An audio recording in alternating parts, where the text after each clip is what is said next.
there, party people, and welcome to People Stuff, a weekly anthropological advice show hosted by me, Dan, and my colleague, Michael. Remember, we're anthropologists, and we know stuff about people.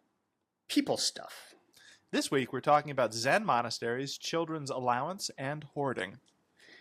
Yeah, Dan, it's a favorite hobby horse of this podcast, both yours and mine, that cleanliness is generally socially and culturally specific. Anyone who has wandered into a locker room or the bathroom of a dive bar, and wow, can I tell you some stories about bathrooms and dive bars, knows what counts as clean is wildly variable, right? One of my favorite examples is from the European colonization of the New World. I'll give you the TLDR here. The European colonizers completely grossed out indigenous people. At the time, Europeans rarely, if ever, washed their whole bodies. Whereas, indigenous people generally bathe their entire body daily. Hello, people of the New World. Yes. Yes, we are racially, scientifically, culturally, and religiously superior to you. No, we do not wash our ass. Except for our hygiene habits, in which we have very few, if any. Yeah. Yes, I do have 20 years of accumulated filth on my body. Yes. Worship me as a god! Exactly. This is the West we must defend, apparently. Yeah. Well, I mean, God, not a superstitious man, but that sure was a prescient first encounter. Indeed. Well. Okay, so as per tradition, we start every episode of this podcast with an anthropological reflection on some fresh hell. Michael, what fresh hell is on your mind? I just realized today, Dan, literally just this morning, that we're recording this episode Wednesday, September 24th, which is the day of the TikTok rapture. Wait, what? Yeah, on TikTok, there's this movement afoot to say that the rapture is going to happen either sometime on the 23rd or 24th. So we're in this window when it could be any time now. Rapture, of course, is this idea that in the end times, the Christian God will call his most ardent and loyal supporters back to heaven by evacuating them into the air and leaving all the sinners to inhabit the earth alone. There would be, right. But this isn't like this isn't textually supported in the same way that Jesus said, sell all your property and give it to the poor. That's how you get really close to me. This is more like one of the apostolic letters where they're like, yes, we will meet God in the sky. And Christian theologians have turned that into this sort of dispensationalism where there's these hard eras and then the rapture happens. Even though you're not supposed to know the day or the time, you're taking all the fun out of it. You're taking all the fun out of this, Dan. I mean, so wait. I would say it more poetically. It's more interpretive. Yeah, in many parts. You have to know how to read the signs. And apparently there's a preacher on TikTok who knows how to read the signs and knows that today, September 24th, is the day of the rapture. And so what I'm trying to tell you, Dan, is that if somehow I disappear during this recording, it's because I've been raptured up and you will be left here on the hell of the earth to finish this podcast. Yeah, we get the 7 years of turmoil, right, with the Antichrist, and then we get the 1,000 years of Jesus. That's kind of what we're signing up for. I don't know what you people are signing up for. I'll be out of here. All I'm saying is if the rapture already happened, not a lot of believers in Boston, just by looking out my window. Yeah, well, not a lot in L.A. either. I'm sure life here won't change very much. But, hey. I just, this rapture thing got me thinking about all the other rapture scares, rapturous moments. This is one of my favorite feature of religion studies, failed prophecy, and what happens in the wake of it. What's coming to mind for you? The whole Left Behind series, which was a big deal in the early 2000s. There were like a series of books, right? That's George Bush era war on terror. Era war on terror stuff. Yeah, this whole Left Behind series. There were movies, books, entire media empire built on the idea of the rapture.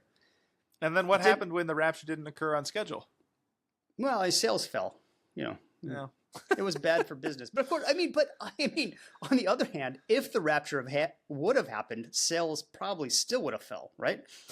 Maybe it did happen, and just so few people got called up that. That's always a possibility too. You just the true believers will be called up, and it ended up being 7 people in Minnesota. Yeah, I was also thinking, this rapture talk comes about, I don't know, generationally, every 20 years or so it comes around. This is a generational I remember when we were in grad scare. school, there was a big hook because like one of the Maya calendars came to the end of its cycle in 2012 or 2013, right. and that was supposed to be the end of the world. Yes, that didn't happen. The one that I remember before that was the year 2000, which for obvious reasons the world was supposed to have ended. Oh, the Y2K. Well, computers were supposed to have ended, but I think obviously computers have lived on. So, you know what my personal favorite prophecy failure is? I mean, it's just because it's so funny sociologically, like social sciencey. You know the book When Prophecy Fails? Yes.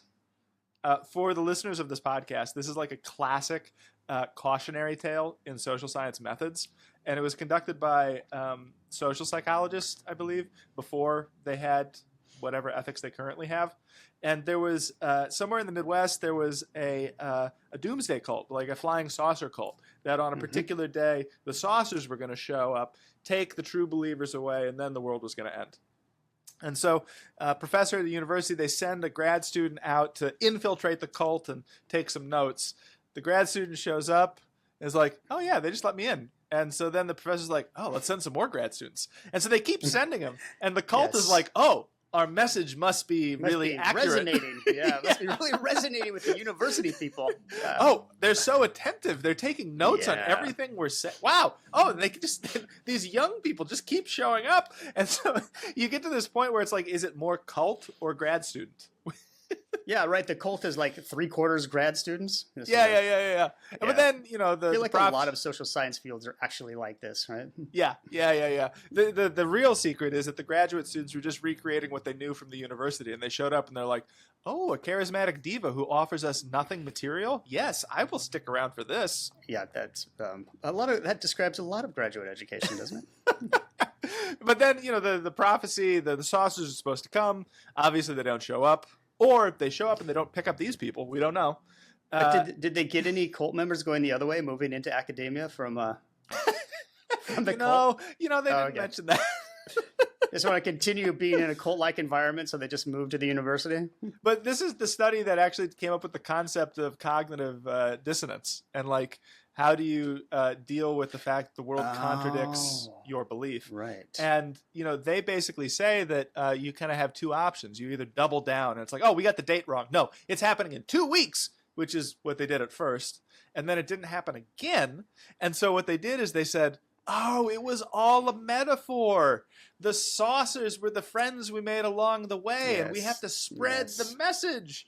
And obviously they're like, yeah, this is actually what happened with Christianity. Jesus is like, I'm really coming back. I'm really coming back. And then Jesus doesn't come back. And so then, oh, well, maybe we should just spread the gospel. But he's coming back today, Dan. TikTok says so. I heard it on TikTok. Or, no, the Christians are going away today. He's coming back sometime in the future for the whole, come on, Book of Revelation. Come on. Yeah. That's how it happens. But, I mean, the big action is today. Big action is today. And it might have already happened. Yeah, I mean, I'm in a room by myself. I'm looking around like, is there anyone else here? I'm in a room by myself. I kind of like the idea that if we inhabit this eschatology, there's this God is sitting up in heaven. And he's like, all right, rapture's happening today. Hit the button. And then no one shows up. Okay, I'm going to give him 10 more years. Maybe we'll get some true believers. Yeah. Rapture's happening today. No one shows up. I just think he would take the podcasters first because, you know. Blessed be the podcasters. Blessed be the pod. Am I wrong? Okay. Okay. I've talked this one into the ground. Let's go to the first question. Speaking of the end of the world, remember, we're anthropologists and we know stuff about people. People stuff. All right. Here's our first question. Namaste, but I wish she'd go writes. Huh. Hey guys, so I'm a Zen priest who lives at a monastery in the Western United States. You know, we should probably be sending this person questions, not the other way around. Yeah, they've had to climb down the mountain to ask us questions. Exactly. Okay, so I'm a Zen priest who lives at a monastery in the Western United States. I've lived here for about a decade. As part of our day, we clean up the zendo, the place where we meditate. This is supposed to be a form of meditation, and we do it in silence. The point is to be mindful and present and care for our space and one another. That's the idea, anyway. My question is, one of my fellow priests is a bad cleaner. She doesn't dust into corners, and she doesn't rinse after she mops, and sometimes she shirks her tasks altogether. It's all pretty awkward because the way we individually clean is supposed to be practical and spiritual. Plus, we're silent when we do it. How should I address this? Signed, Namaste, but I wish she'd go. That's a tough question. This is also a trap. Yeah, it's a total trap. I mean, two white men have been invited to explain Buddhism, so we're not explaining Buddhism. That's not, no. This is a trap. No. We're not here to explain Buddhism or really to say anything about Buddhism. Just about cleaning. Okay. Look, all right. On the one hand, now you've got me very, very on edge about what I'm going to say. But isn't this person's spiritual shirking an opportunity for our letter writer to practice more often? Right? Shouldn't she be leading and be setting a good example? I mean, but like, isn't there a limit to this type of like self-suffering? Like, yeah, I mean, on the other hand, this person does have duties and obligations to the communal space that she's not attending to. I mean, we are in the world of duties and obligations here, right? Right. I mean, this is an instance where it's like, if you think of self-cultivation as sharpening a knife, eventually you run out of metal to sharpen, right? Like, you can only really cultivate yourself to some extent, right? Yeah. But we're also in the world. This is not like we're not in the marketplace here. This is a world of duties and obligations. And I suppose the third possibility is that our letter writer has kind of absurd standards of cleanliness as being unfair to the other person. So these are the three three things I think could be happening here. Okay. And what do you think's the most likely? I think it's most likely our letter writer is has absurd standards of cleanliness as being unfair. I mean, for someone who's supposed to be practicing spiritual enlightenment, she's really paying attention to how this other person is cleaning, right? You know, this is kind of a common thing across monasticism, right? A lot of the people that show up at a monastery, regardless of the religion, have pretty high ideas of what they're going to find, right? Like, the monastery is supposed to be the solution to the problem of the rest of the world. It's supposed to be the garden. It's supposed to be the place where you cultivate yourself. It's supposed to be the place where you can be spiritual, closer to God, whatever. And then you show up at the monastery and, like, that stuff happens, but you're still with other people. And actually, you might be with other people to a greater extent than you were on the outside. I remember talking to some monks who were telling me that... That's for sure. Well, they were telling me that, like... oftentimes they'll get people who want to join the monastery who have done like do-it-yourself monasticism. So they might have a studio apartment in a city and they live ascetically. You know, they eat very little, they consume very little, they interact very little with other people, and they have their own kind of idiosyncratic like relationship to monastic practice. And that's good to an extent, but it's also really solipsistic because universally, the whole point of monasticism is that like you soften each other's edges. And so there is value in having the community. Yeah, okay. Let me go a different way with this to point out a potential weakness in this monastic idea. You know who doesn't have this kind of problem? You know, an organization that doesn't have this kind of problem with someone shirking their cleaning duties? What's that? The United States Marine Corps. This could also be described as a monastic kind of life. You live aesthetically, right? Violence becomes your aesthetic. You eat regularly. You're with people much more than you are on the outside, like really with people, crawling through the dirt, perhaps getting, some of them may be shooting live rounds over your head sometimes. You know, you're at the shooting range with them. There's a pressure cooker. But there is somebody here, a drill sergeant, to ride herd and make sure everyone is following their spiritual duties. I mean, I think, honestly, across monasteries, you'll find ones that are basically military command and control. And a lot of the engine of creation of new monastic orders is responding to people being way too harsh in their discipline. So they soften the discipline? Yeah, they soften the discipline because there's an idea that's like, wait a second, we're just policing each other and we're not doing the spiritual God stuff. And, you know, you're just a petty tyrant. Like, you know, you say you're doing what God wants you to do, but actually you're just kind of bossing us around and this is really miserable and this sucks. So we're going to break off and go start our own monastery and talk to God better. And what happens in these monasteries? Well, I mean, the one I did fieldwork at had been going strong since like the year 1000. Okay, well, I can't argue that it's not long lasting. I mean, institutionally, but was it as clean as a Marine Corps barracks? Do you think they were getting as much spiritually out of it as someone in the Marine Corps does? Well, I say this because have you ever known any Marine? I mean, have you ever known a guy who's been in the Marines and like it's a it's high like and tight, ramrod straight, like a religious conversion. I know a couple of these guys. It's like, my God, it's like they talk about it like it was just an enlightening spiritual experience for them to join the Marines, change their lives, and all these. Yeah, I mean, this is a secret thing though about discipline, right? Ways. Like. This is subsuming the self, and once you subsume the self, you realize you have these potentials when you follow orders. Like you're able to get a lot more shit done. That's how I run my classroom. That's actually how I got into the monastery that I did fieldwork at. In part was because I was just completely willing to get put on whatever duty roster they had. So I cleaned bathrooms, I cleaned guest houses, I polished floors. Like I did all that stuff. And so what I will say is that the common areas were extremely clean. There was a pretty good routine going. The personal areas, but see, that's why the Marine Corps is better than the monastery. If you're looking for spiritual no personal area, because you have no personal area. You have a locker, right? You have a foot locker. You think your drill sergeant isn't going to open up that foot locker and inspect it? You know they are. Yeah. So I mean, I think you're absolutely right that there could be quite a few things going on with the complaints that Namaste, but I wish she'd go, is articulating to us. It could very much be there's just not very much discipline at the monastery, and that's a product of, whatever their spiritual practice is. Or it could just be a not terribly well-run monastery. Or it could be unrealistic expectations on the part of someone who's like, I want the city of God, or whatever the Buddhist equivalent of that is. And they show up and it's like, shit, it's still just other people. Yes. All problems the Marine Corps has had to deal with and has overcome. My advice is to watch the first half of Full Metal Jacket, and you'll figure out how to solve this problem. Yeah. I feel like people who become Buddhist monks might have a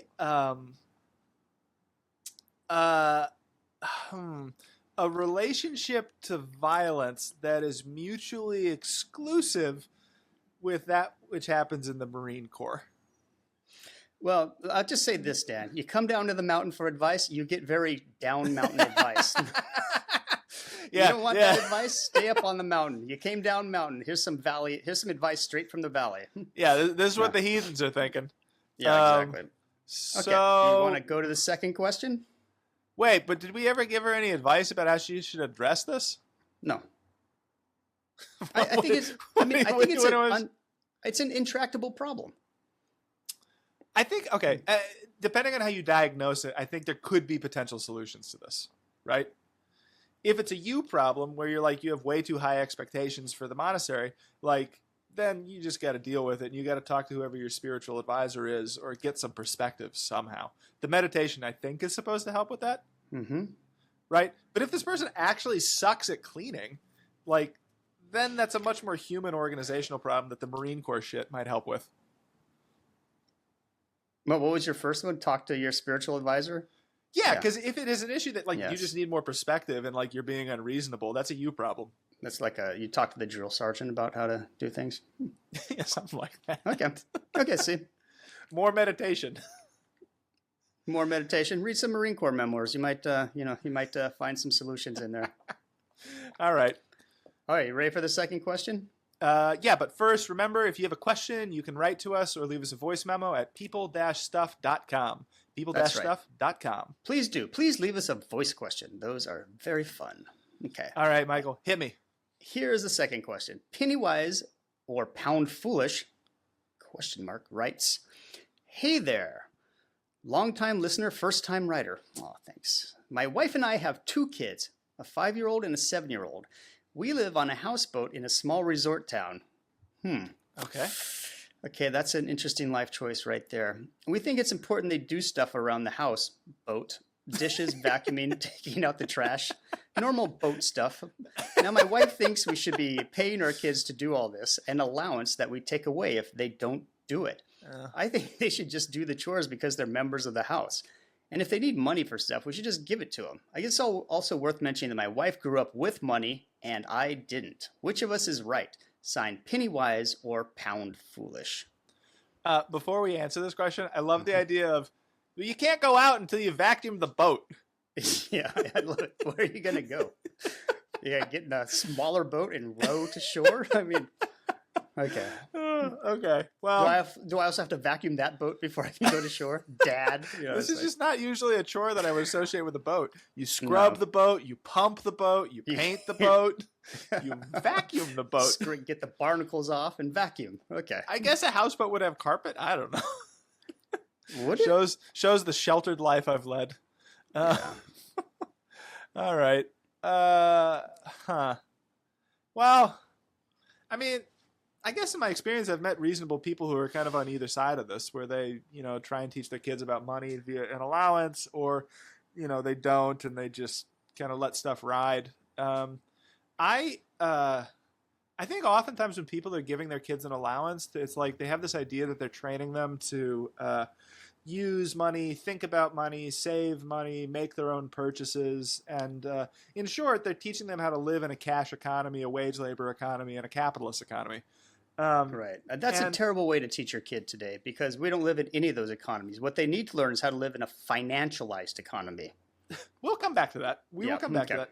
But the thing about it is, it's like this idea that, I need to teach my kids this stuff, as though the whole fucking world would not teach their kids that.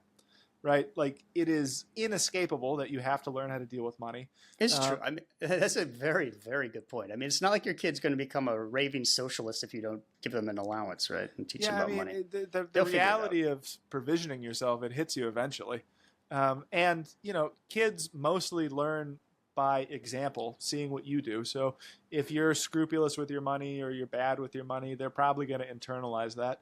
And they also pick up on what's going on in their environment. I mean, if people are spendthrifts around them, if they're good with their money, they're bad with their money, middle class, lower class, whatever. I mean, the environment, the context, and kind of just the ever increasing responsibilities and expectations of life will do it to your children. For that reason, I really don't think you need to make your kid a little capitalist at the age of 9. I mean, it just seems like an unnecessary denial of childhood. And I'm in there. I'm in there with you. I mean, I think the letter writer is correct, and the letter writer's spouse is very much in the wrong. I mean, not everything has to be or should be transactional, right? I mean, this is really, you kind of hinted at it, but this is really a question about how much of our life should be exposed to the market. I mean, his spouse wants to establish a market for chores with the kids. I mean, why? I mean, maybe because it just seems like a natural course of action. I mean, just play this out too. It's like, okay, we're going to give the kid some amount of money per week. And then at that point, we're going to expect the kid to spend the money on something, right? So the kid's going to have to buy their own clothes or food. Amusements or food or whatever. But then let's just say the kid goes on strike and doesn't do the chores. So then you can't fire your kid. Well, but Dan, I mean, they live on a houseboat. Maritime law applies. Walk the plank. Just throw them overboard. This is what you do. Listen, if they refuse to do their chores on a boat, that is not a strike. That's a mutiny. and they're the captain now.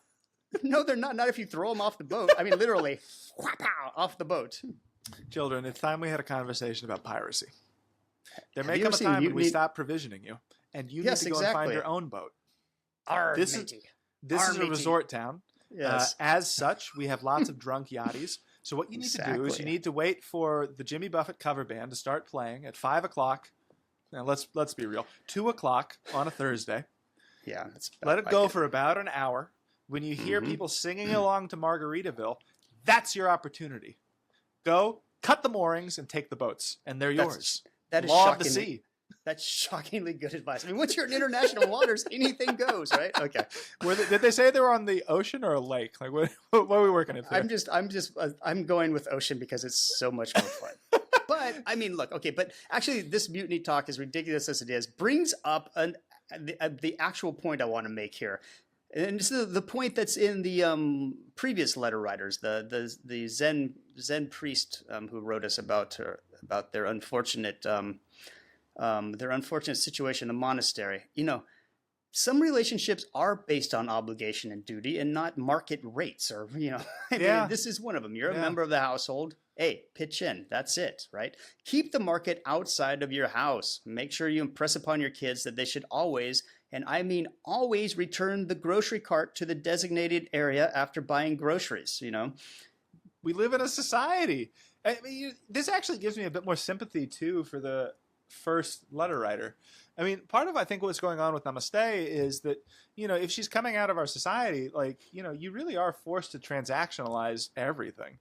And, the fact that someone would think it is natural and normal to make their 5 and 7-year-old? Yeah, 5 and 7-year-old. Yeah, right. Yeah. To pay them to do basically market-based chores, right? I mean, that's crazy. So I could see you showing up in a spiritual place in a monastery and just not having the tools to talk about obligation or community or about how to act out. Because, probably most of what you've seen is, oh, they didn't do their job, they got fired. Yeah, exactly. I mean, I can see where in the monastery this is a real problem, right? I mean, you have neither the Marine Corps drill sergeant who's going to say, "You will learn, I will teach you," and then or this market-based, we're going to have to fire you out of this monastery, right? Yeah, you can't use force and you can't use money.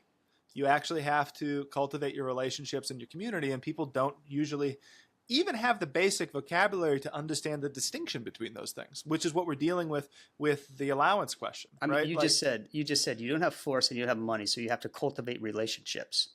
Yeah, that's the podcast. Relationships of money and force are relationships. Oh, yeah, fine. You have to cultivate different kinds of relationships. Well, I mean, the thing about the money relationship and the force relationship is you can have a relationship where you don't give a shit about what the other person thinks. Yeah. But on a houseboat, you can have a relationship of force, too, because you just maritime law applies. You make them walk the plank. Yeah, I think what they need to form is some sort of a piratical commune and then go take the yachts from the drunk yachties. Yeah, some kind of anarchist, piratical commune. They should form a party, a pirate party. Yeah, like a black flag. I'm thinking maybe we put some bones on it. Absolutely. Run that up the... Yeah, I mean, absolutely. I'm all for this, yeah. I mean, if you don't want to vacuum your boat so badly, why not? I mean, or they could just vacuum the boat. But I mean, getting a 5-year-old to understand how to vacuum a boat is not... that seems really young.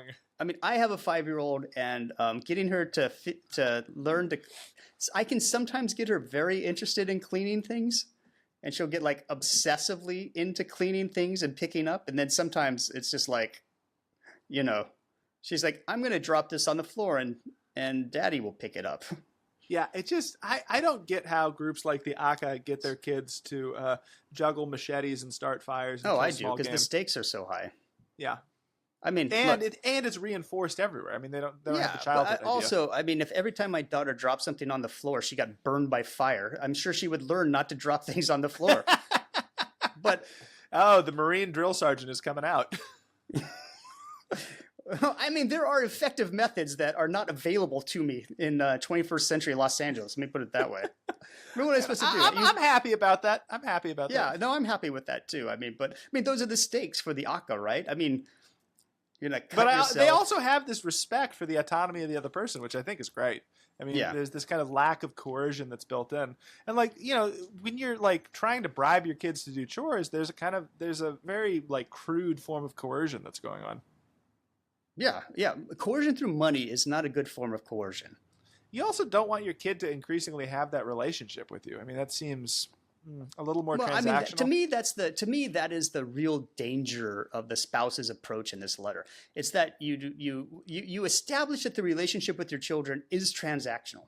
And if it's transactional in one sphere, it can very easily become transactional in other spheres. Yeah, absolutely. Well, I loved you a lot more when you were so good at soccer, but now that you're not so good at it, I don't know. I'm kind of into the other kid now. If you pay me a little more, I'll play some more soccer. Oh, yeah, exactly. You can see how this plays out, right? I mean, I just think establishing this transactional relationship with your children, not a good idea. No. Well, stick to duty, obligation, and the law of the mutiny. Yeah. Yeah. So there you have it. Keep the goddamn market out of your houseboat. Yeah. Well put, Dan. Well put. Yeah. All right. Now it's time for Fixing Shit, the section of our podcast where we come up with solutions to life's problems. Yes. So, Michael, what are we fixing today?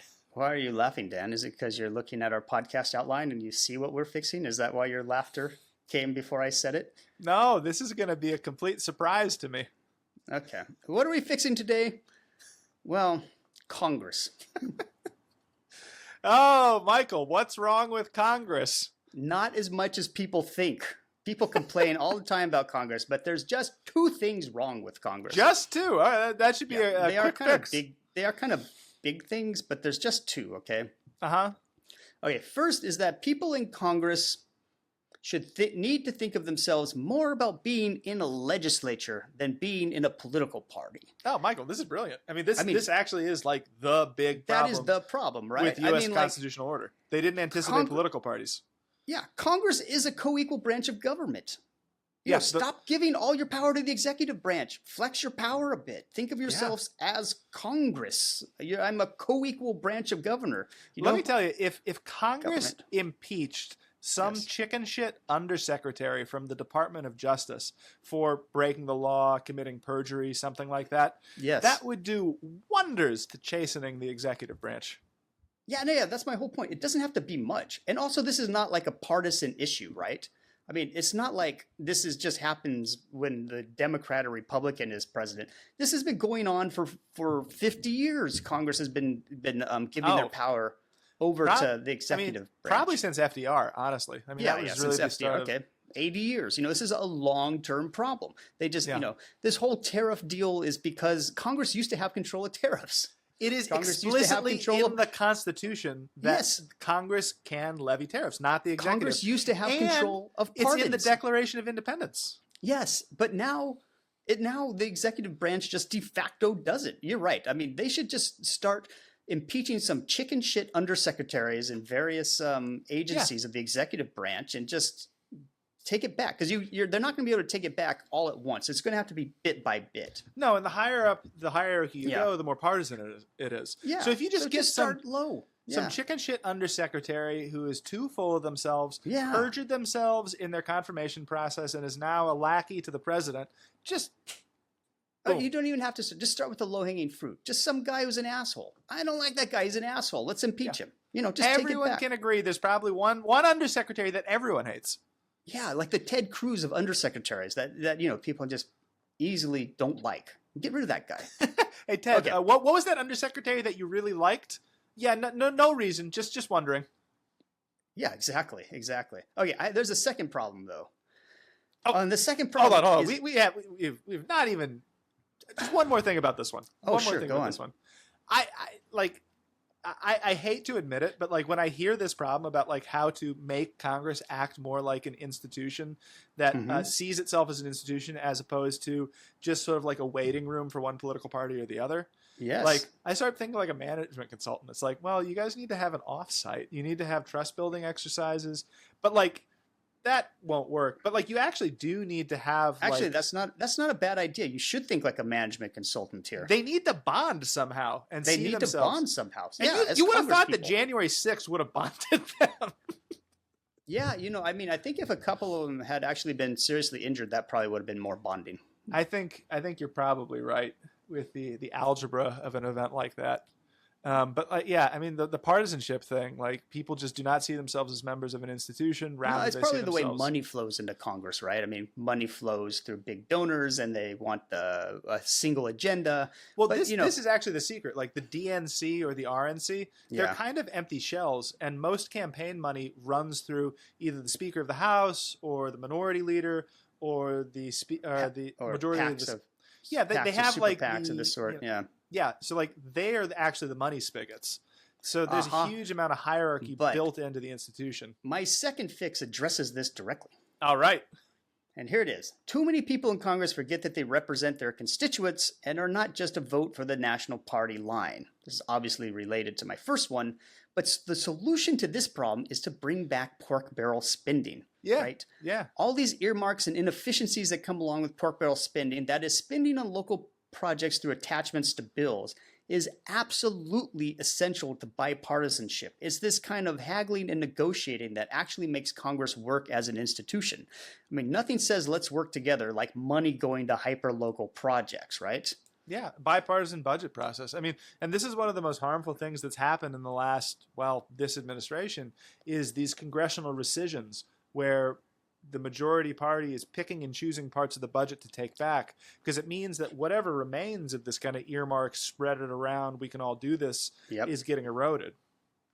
Yeah, this needs to change, right? Bring back pork barrel spending. The inefficiencies is actually what lubes the gears of Congress as a co-equal branch of government and will fix the first problem. Plus, don't you want to live in a country where it's like you can be in bumfuck nowhere, Montana, and there's a super sweet bridge over a gorge? Absolutely, I do. Absolutely, I do. See, the fix for Congress, I think this is like a shockingly practical session. Well, there you have it. I believe that Michael has fixed Congress. So we're going to take a break now, and when we get back... You're welcome, people. Yeah. The people of the United States of America, thank you, Michael. Thank you very much. My pleasure, people of the United States. Yes, so we are going to take a break now, and when we get back, we've got one more question.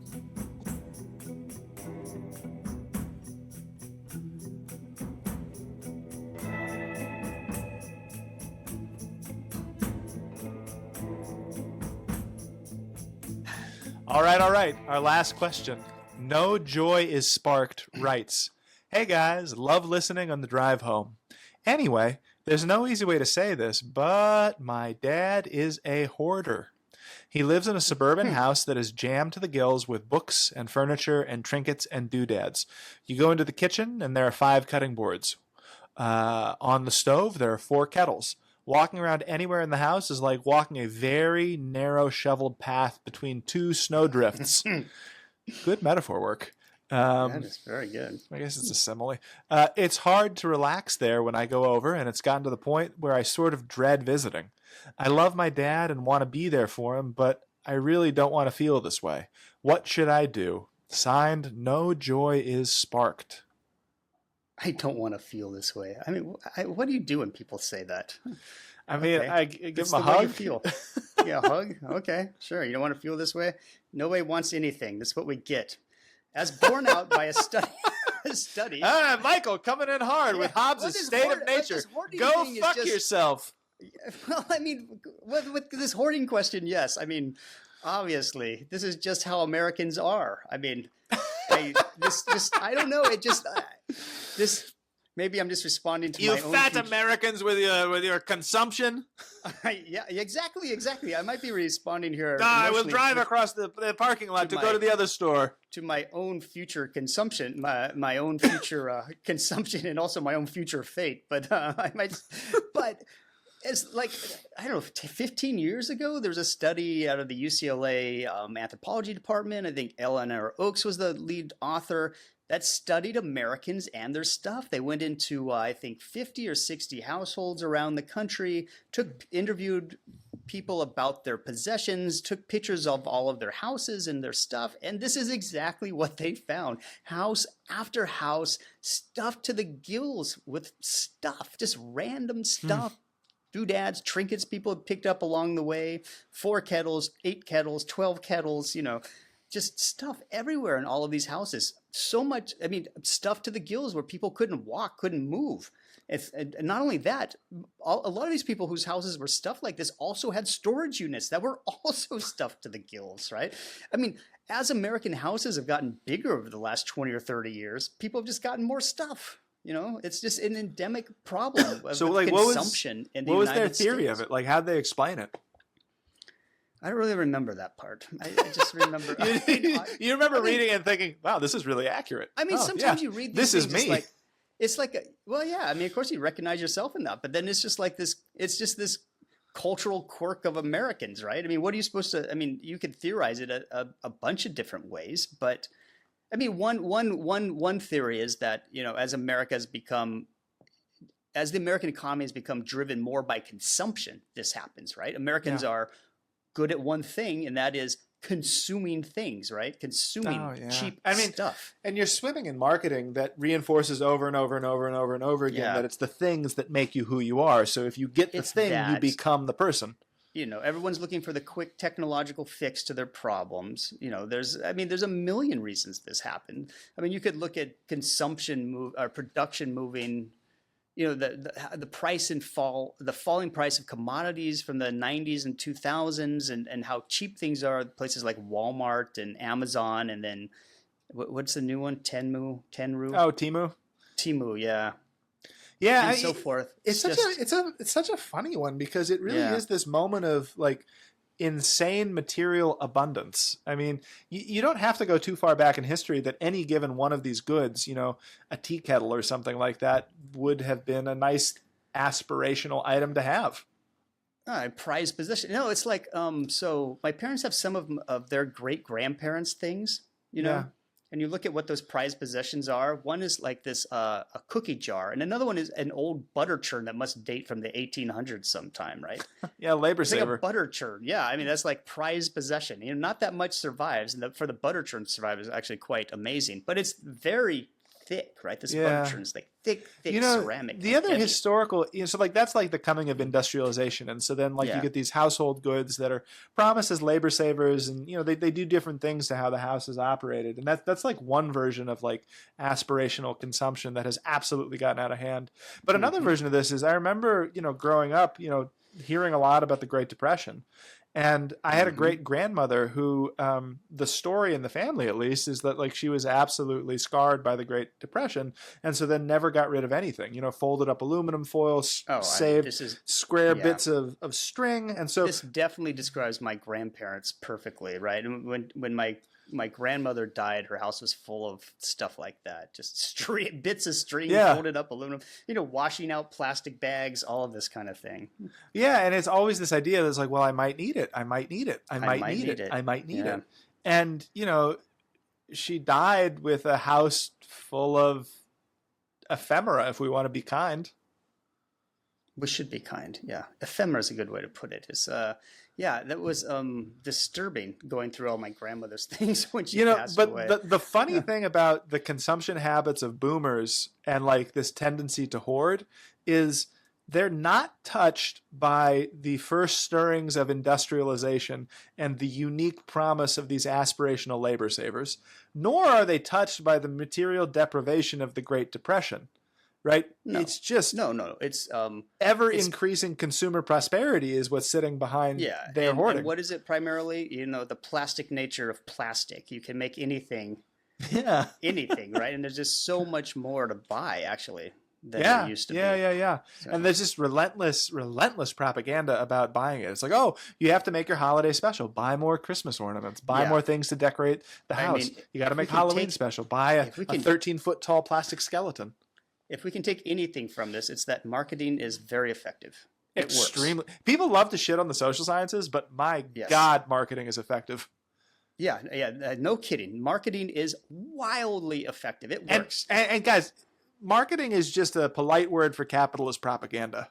Which is why you should listen to peoplestuff.com all the time. Peoplestuff.com. That's people-stuff.com. Yes. Buy some of our merch, and maybe your child will find it in your house when you die and wonder what the hell it is. You know, one of the other interesting things was, you know, at UCLA, Danny Miller and a bunch of the other anthropologists have done a ton of material studies. Hey, that's not UCLA. Wasn't it UCL? UCL. Yeah, that one. Okay. A slightly different There's arrangement. Too many UCs and L's in this when we're answering this question. We need to pull on some different universities with different acronyms. UCLA is the University of California, Los Angeles. UCL is University College London. That's right. In the United Kingdom. But yeah, they've done a ton of stuff on consumer habits, cell phones, clothing, blue jeans, a lot of interesting stuff. And, you know, one of the things that they kind of develop over and over and over again is the way in which stuff becomes people's identity. People become their stuff. Yes. And it runs... And it's also the case that like meaning adheres in stuff, right? And memory. And memory adheres in stuff. And so, I mean, the kind way of understanding No Joyous Sparks' father's predicament is to say that he lives in a memory palace where he's surrounded by memories of his life and all of these things that he used to be. That's there's also I do have a kind bone in my body, Dan, and there it is. It's this memory palace, so don't make fun of it. Right? No, and I think honestly too that as people age and like cognitive function can potentially start to slip, there actually is a lot of value in like just keeping their setting and their circumstance the same, because memory does adhere in the place. And the people are co-constituted with where they live. And what this is suggesting is that, like, if you actually want to deal with the hoarding shit, you really got to get ahead of it. Like, you can't wait until the very end of life, because you honestly can't deal with it at that point. No, it's too late now. There's nothing you can do. It's going to be very traumatic no matter what happens. Yeah. So, I mean, I don't know. I mean, maybe the diagnosis helps, like, to think about it as, like, you got all this propaganda with the consumey stuff going on. And then you also have these ideas that you become your stuff, and that we've fully embraced the commodity fetish. The writer's dad probably grew up in this absolutely globally unprecedented period of broad-based material affluence. So like, it's not really his fault. No. But like, these are all the things that are explaining what's going on. Yeah, but I'm going with memory palace, right? I mean, the danger here is you start removing some of this stuff, and what is your father after that to remove from all of this stuff? It's interesting too, because like, Marie Kondo's whole thing is like, does it spark joy? And so you have this kind of like Shinto animistic relationship with your objects where you interrogate them, you look at them and you ask, does this spark joy? And if no, you get rid of it. And so you're evaluating an emotional connection. If part of what's going on is memories, right? Well, there are other ways to make memories. You can make a scrapbook. You can take pictures of things. I don't know how effective these are for substituting for the stuff, but that could be an approach. Yeah, I mean, this letter reminds me of a story I heard about Fred Trump, Donald Trump, the current president of the United States, father. Oh, is this the Alzheimer's story? Yeah, the Alzheimer's story. He was a famously developed Alzheimer's in his old age. And so I don't know if this is a real story or if this is just a rumored story, but the story goes that what they did was, instead of sending him to a memory care place, they just recreated his office at home with a nurse who was like his secretary, and let him dig around in his office, shuffling papers, making phone calls to people who weren't there, looking at plans for the city. Hey, Fred, you want to evict Woody Guthrie from one of your housing projects? Yeah. He could so Fred Trump could evict Woody Guthrie over and over every day when he came to work. So that's how they maintained him when he was diagnosed with Alzheimer's. Yeah, it's a sweet story. Honestly, yeah, it is. It bizarre, is kind of a sweet in its own weird bizarre way. As hell. Yeah. I think that's a pretty reasonable answer. That's all I got. I mean, it's hard. I think people listening to this podcast, this will be familiar to just about everyone. Oh, I think this is going to be way too familiar to everyone. This could be triggering for most of it. We should have put a trigger warning on this one. Yeah. People Stuff Support Groups LLC is you or dear Americans, you have too much crap in your houses. Everybody knows it. It's like the thing you can't say though. It's like the mom's drunk thing you can't say at Thanksgiving, right? Well, it's just like, I mean, it's their stuff. I mean, if it's not your stuff, it's very easy to be like, oh, just get rid of it. It's like the emperor. It's like an emperor has no clothes moment, right? You can't point it out. The emperor has too much clothing. You can't. That's the thing you can't say. You have to take a small child in there who can say, "Grandpa, you have too much stuff." Why do I keep falling and hurting myself on the ephemera that lines your memory palace? Why are rats crawling between the wall and the box? Yeah, exactly. All right. Michael, do you want to close out that question? Yeah, I mean, hey, it's your father's memory palace. Figure out a way to lose the thing, but keep the feeling within the memories, right? Speaking of losing that loving feeling, that's the end of this week's show. This episode is brought to you by the state of Missouri. Missouri is definitely, really, totally worth visiting. Is Missouri a state, like a legal state, or a state of mind in your Missouri, reading here? Where dreams come true. A state of mind. Yeah. That's it for People Stuff. You can find all of our episodes and ask us questions at people-stuff.com. You can also sign up for our newsletter and subscribe to People Stuff Premium. That's people-stuff.com. Thanks for listening, and until next time, I'm Dan. And I will remain Michael unless I'm raptured away today. Oh! Michael's gone! It's just me who's going to run the show from now on.